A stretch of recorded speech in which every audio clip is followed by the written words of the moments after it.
There's a way to do this, and I'm not going to give up. And this is why small businesses don't last a certain amount of time, right? Because it got really hard.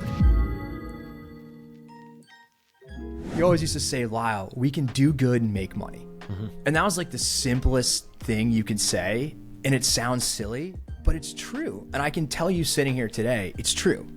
And even as you experienced with the property that you guys managed for us in Ashland, you know, we bought the project right. I'm never worried about cash flow there. And I just was talking to to Tucker, and he was like, hey, we have this thing. I was like, fix it. Do it.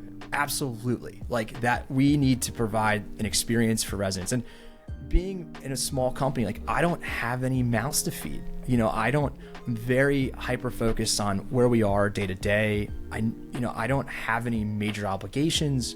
I have the luxury to be able to make good money, but also reinvest the money.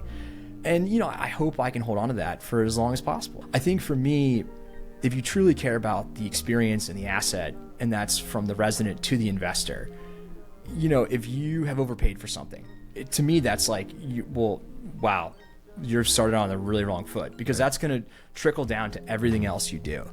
And, this is the argument that my former partner and I used to have. We both agreed that it had to be rooted in buying something right.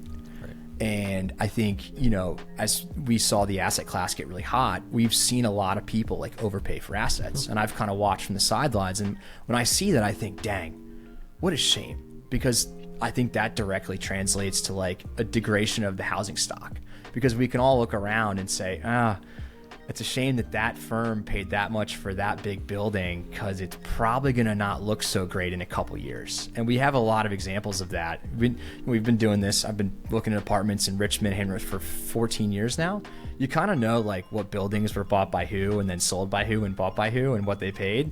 And you're kind of like, yeah, there's a reason that place looks the way it does. Right. No one's reinvested the capital because the margins are squeezed thin, and it's a pension fund that's behind them. And I know that nobody's happy there. Right. Yeah, you can definitely see that. It's interesting. So you went from this really complex model, and you're like, all right, I'm going to build something on my own and restructure it and keep it simple and focus on the experience. Mm-hmm. Focus on the experience that your team has, and whether that's a management team, your residents, your contracting team, and things like that, you are a big part of that experience, right? Yeah. It's interesting that I think many people will give up when you put so much work and effort into something and realize it's hard to make money. Even though millions and millions of dollars are involved, it's still hard to make money, right? There was, after the first 2 years, I think, of building this company, I'll never forget, I went to a coffee meeting with my business partner at the time, and we were like, what are we doing wrong? What can we not fix? Because we've grown this by hundreds of %.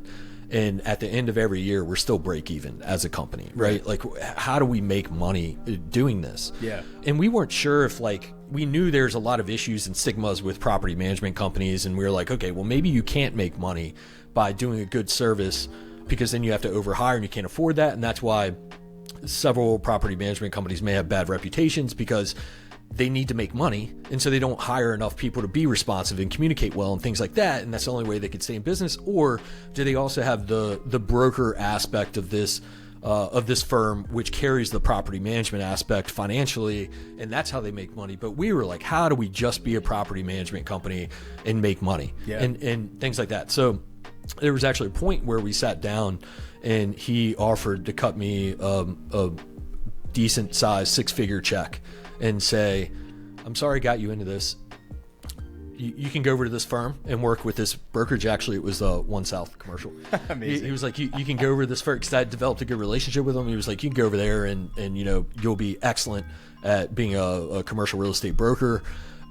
And I was like, I went back and thought about it, and I was like, well, this is a check that this guy's going to hand me for no reason, because he's a great partner. But yeah, I felt like I was quitting, and I was like, there's a way to do this, and I'm not going to give up. And this is why small businesses don't last a certain amount of time, right? Because it got really hard, and we had to make some decisions and had to get unconventional and stuff. And then I decided, not going to take the check.